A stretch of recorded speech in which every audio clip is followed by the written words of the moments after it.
Hey, welcome to Farm Talk Friday. This is December 29th. Happy birthday, Tara. Happy birthday, Tara. I'm Ken Jordan. This is my beautiful wife, Giovanna. Hi, baby. And Hi, everyone. We're here at the Green Wave House Studio, too. And, This is not a hair issue. It's just our sink. Yeah. Yeah, that's our kitchen. Sticking out of my head, yeah. So normally we would probably be talking about how hot it is and how dry at this time of the year. And it's still raining. Yeah. It started pouring this morning. Yeah. It's been, which is great.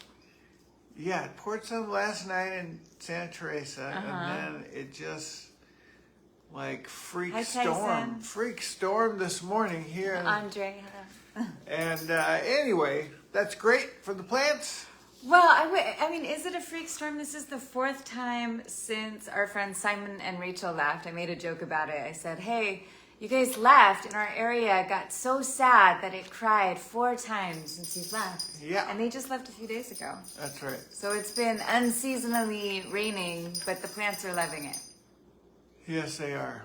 So anyway, we will just adjust and move forward. Yeah, well, I mean, there's no problem here. We're not complaining about the rain. No. And in fact, Ken just woke up from a nap, and so I think he's enjoying this lazy rain day. Okay. I know I am. Yes. Anyway, hi, Harry. We see you too. And Sue, I'm thinking, and Mo. Wow. What a crowd today. Awesome. Yeah. All right. So listen, every week Giovanna makes some beautiful artwork for Farm Talk Friday, and Or artwork. This week is no different. What did we have? Well, this week we had. Don't you have it? It's like part of our show and tell. Oh, what is it? It's the giant egg that we got. So this yeah. is maybe the second time this has happened. And I tried the best I could to capture how huge this egg is in comparison to our other eggs. Yeah. And it's hard. But do you guys see that? That is ginormous. Yeah, it's crazy. So I don't think, well, I mean, obviously we would have figured it out on our own anyway, but we had a worker who is working for us again that informed us that when they get that big, that it's usually a double yolk egg. So we'll be using that, sometime soon, and we can confirm afterwards. That one looks like a triple yolk egg. I don't know if there is a such thing, but it looks... Sure, why not? It looks so big. And so we don't know... Hey, Scratch. Hey, buddy. So we don't really know who this double yolk layer is. We do know out of the 2 girls, the 2 oldest girls that we currently have, that... we don't know which one's the layer, but only one of them is, I think. And so I'm wondering if, the other one that doesn't lay as often, every once in a while, she's all loaded up and then she produces, Harry says, exciting. It is exciting, but it's does the non-layer, does she save all her reserves and then she goes double yolk on us sometimes? That's what I want to know. And then... Is it more painful to lay the super giant I'm thinking egg? that is painful. I mean, you hear the chickens clucking while they're laying their normal size egg. I mean, it sounds horrifying. I mean, I can't imagine what this triple, I mean, it's a double yolk, but I mean, this thing was quadruple the size. Yeah. It seems. Yeah. Huge. Okay. Huge. Scratch has joined us. Scratch, our cat. Heidi, do you have a weekly report for us? I do. Do you not have anything else? No. Oh, no, you were going to talk about one extra thing. Oh, yeah. It was going to be, Well, last week we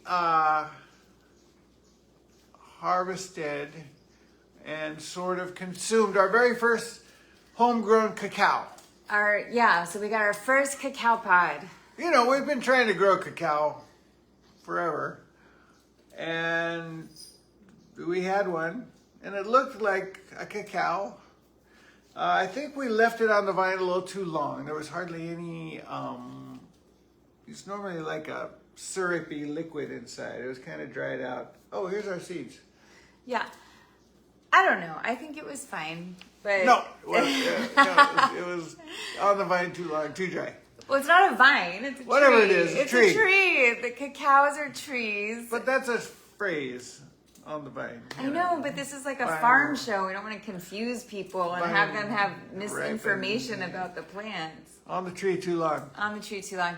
But here's the thing is that we have, so when he says, oh, we've been growing it forever. Well, like trees take 5 to 7 years to produce typically for any kind of fruit. And so our first tree we probably got about 7 years ago. And then our second tree on our property, like about 5 years ago. And they're not next to each other. And so they're not like cross-pollinating. We didn't know about that. So we're just kind of like crossing our fingers. And that pod did not come from either one of those two trees. So we acquired some more property to help our community keep some space green, and it happened to be covered in cacao, and so this is kind of like our adopted cacao, and Then those trees are young, much younger.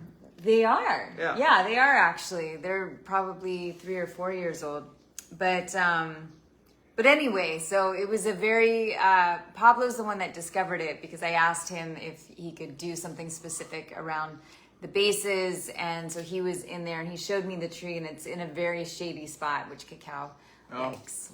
So we have the cacao. Yeah, these are the seeds, the raw seeds. The beans. But we already ate the fleshy white stuff off of Yeah. it, and we were thinking that we were just gonna maybe do that, but then I looked, and you can eat these raw Okay. as they are. So I kept them, and then I might actually dehydrate them.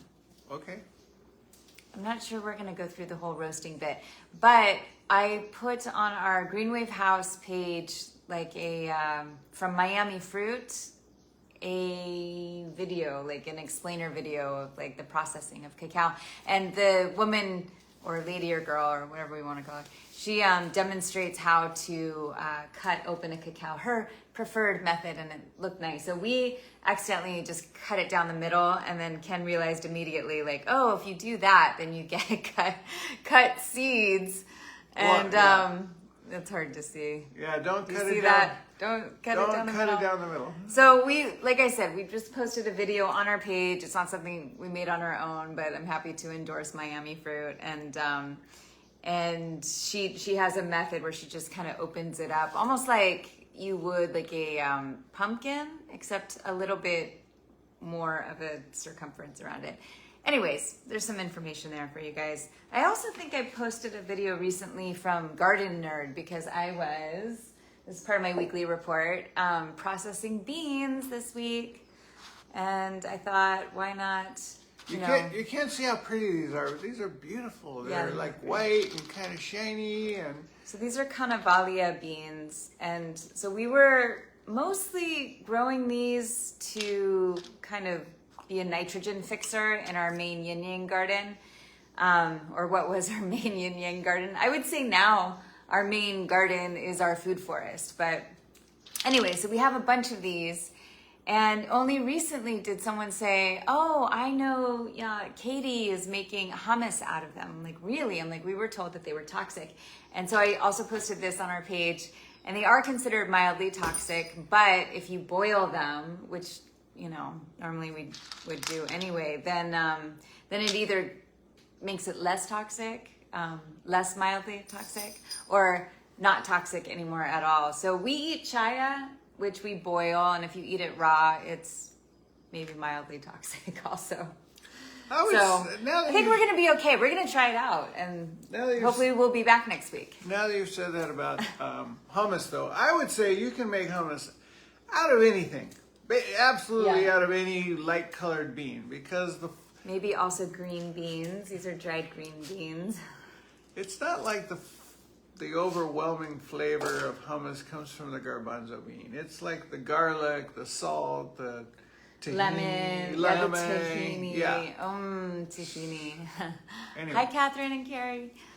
So anyway, I saved this. I thought it was so pretty. This is our dried green bean pods, and they're just so tigery or snaky. I don't know.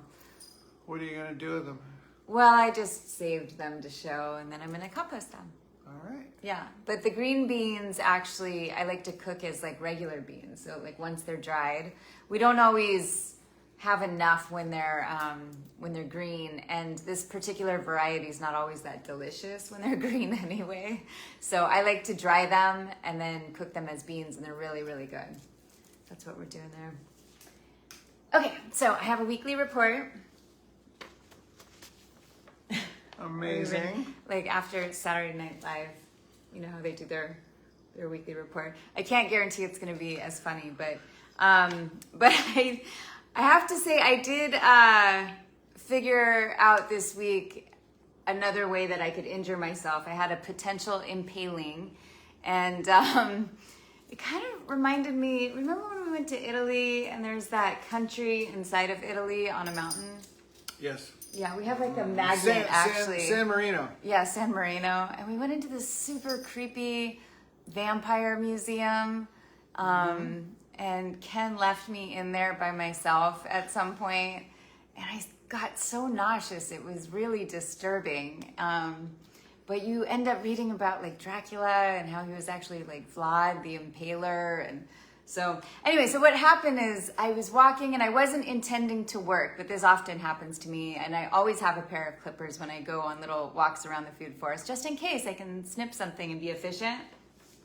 But I wasn't really trying to like work in the garden or on the trees, but I could not help but see some citrus that really should have been harvested. So I decided, okay, I'm gonna get into the tree, and I couldn't just reach up, I'm too short, I didn't have a ladder, so I climbed into the tree. And pretty much all citrus, at least all the varieties that we have spikes on them. You have to be careful. And some of the spikes are bigger than others. Like we have a sweet lemon tree, and this one has like really long spikes. And I wasn't on that tree, but this other one, like their spikes are pretty big too.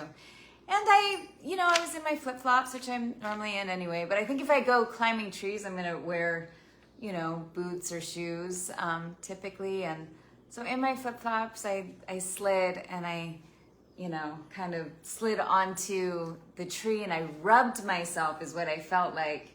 And then I looked down, and I was so close to this spike. And I was like, wow, that could have just like went into my body. Mm-hmm. And, it's really not fun getting an infection in a tropical environment like this. But so, I saw you later, you had the scar. I know. You can't I don't think you can see it. Trust me, it was a good slice. You guys see that? No. Like there. Okay, anyways, and I have that too.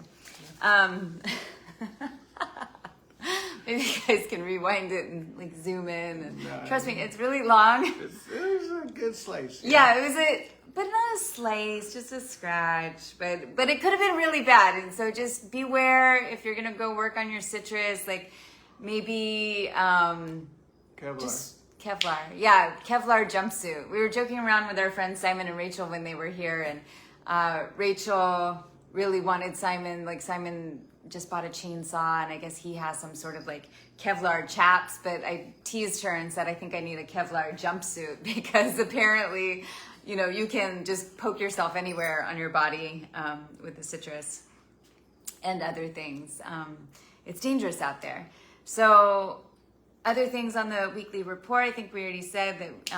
So at the time I was writing notes this week, and I was like, it's rained twice, but now it actually, as of today, 4 times in the last several days. So plants are happy. I had to restake the drip in the orchard on our Pejibaje. So I think we've mentioned before, the drip lines are supposed to, they're supposed to move. So when the plants grow, you need to readjust them every year, based on like where you're at. Like we have wet season typically, and then we have dry season, and there's typically no in between. So I don't know what happened.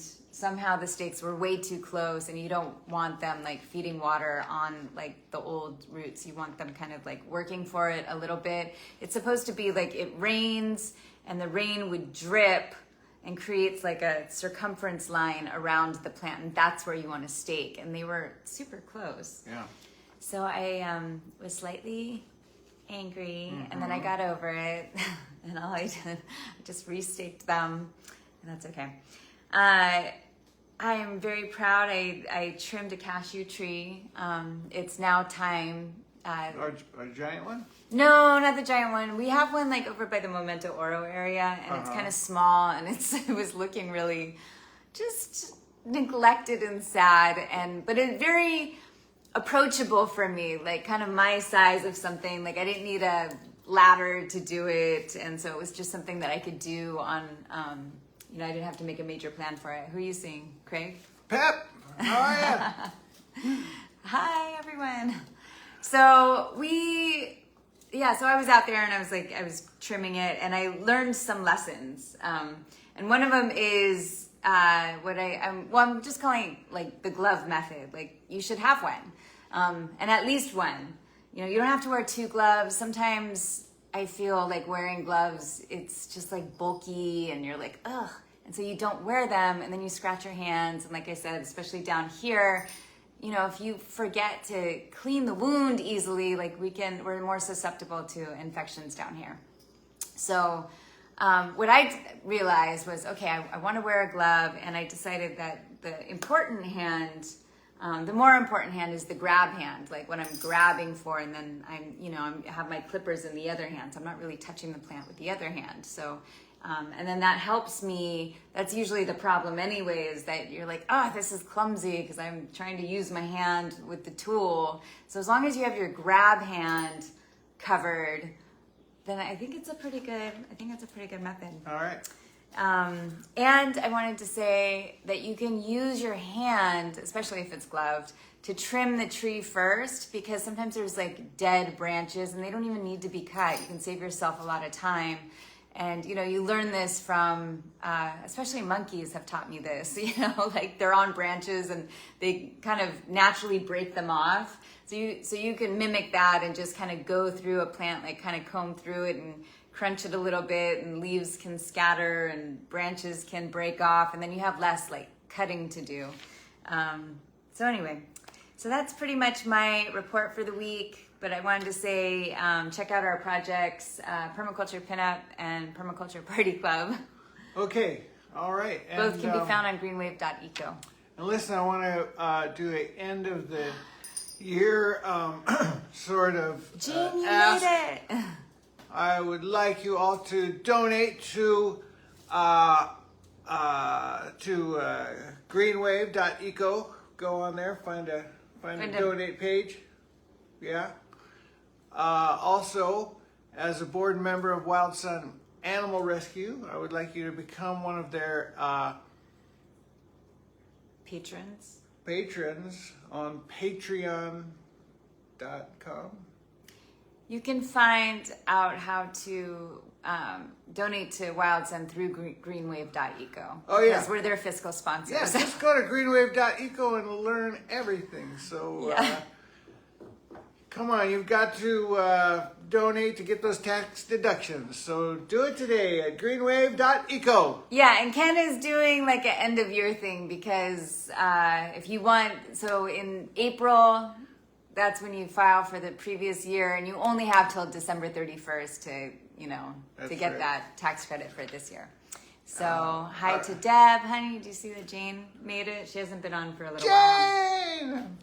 And hi to anyone else that we're not able to see on the chat. A shout out to some of my family in Mexico. They had been watching for a little while. And all right. And so, Happy New Year, everyone. Happy birthday, Tara. And we'll see you next week on Farm Talk Friday. ciao. And happy birthday.